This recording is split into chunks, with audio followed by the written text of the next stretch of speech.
और विश्व भर में फैले भगवान बुद्ध के अनुयायियों को बुद्ध पूर्णिमा की बैसाख उत्सव की बहुत बहुत शुभकामनाएं।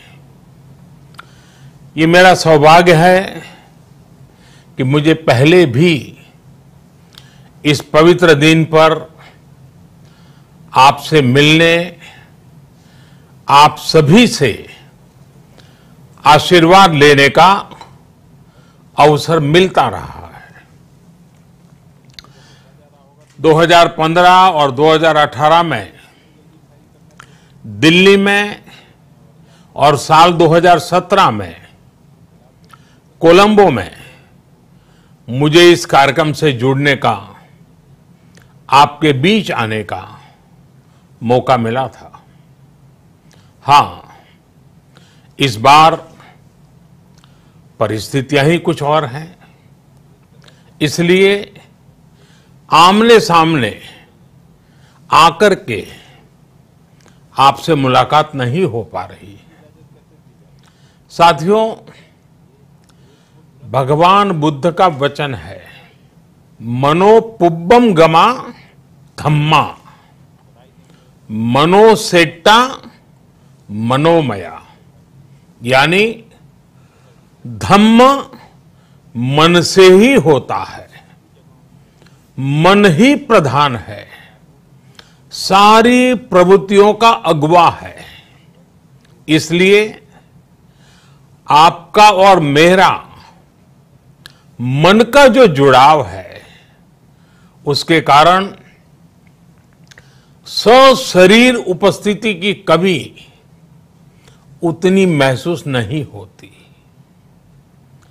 आपके बीच आना बहुत खुशी की बात होती, लेकिन अभी हालात हमें वो परमिट नहीं करते हैं और इसलिए दूर से ही टेक्नोलॉजी के माध्यम से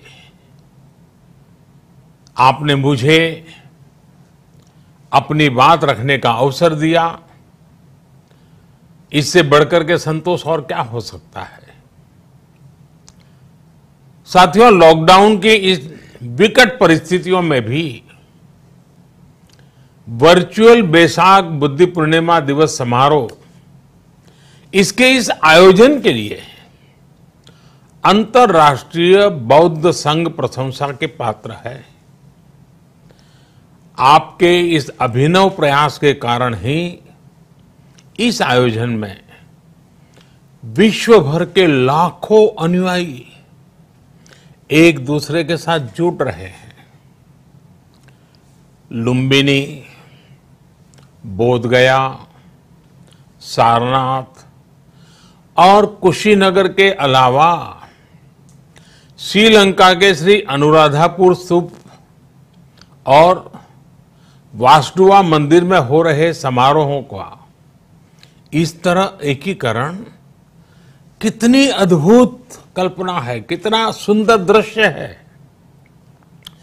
हर जगह हो रहे पूजा कार्यक्रमों का ऑनलाइन प्रसारण होना अपने आप में अद्भुत अनुभव है।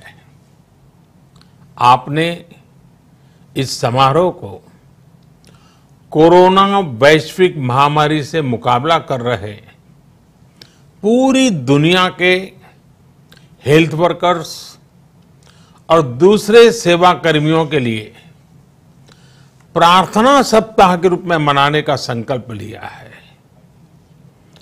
करुणा से भरी आपकी इस पहल के लिए मैं आपकी सराहना करता हूं। मुझे पूरा विश्वास है कि ऐसे ही संगठित प्रयासों से हम मानवता को इस मुश्किल चुनौती से बाहर निकाल पाएंगे, लोगों की परेशानियों को कम कर पाएंगे। साथियों,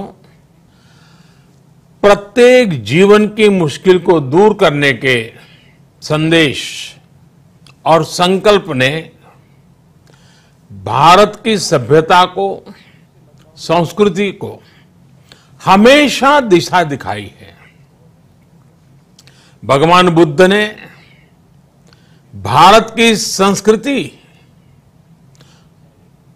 और इस महान परंपरा को बहुत समृद्ध किया है। वो अपना दीपक स्वयं बने और अपनी जीवन यात्रा में दूसरों के जीवन को भी प्रकाशित करते रहे। और इसलिए बुद्ध किसी एक परिस्थिति तक सीमित नहीं है, किसी एक प्रसंग तक सीमित नहीं है। सिद्धार्थ के जन्म, सिद्धार्थ के गौतम होने से पहले और उसके बाद इतनी शताब्दियों में समय का चक्र अनेक स्थितियों परिस्थितियों को समेटते हुए निरंतर चल रहा है।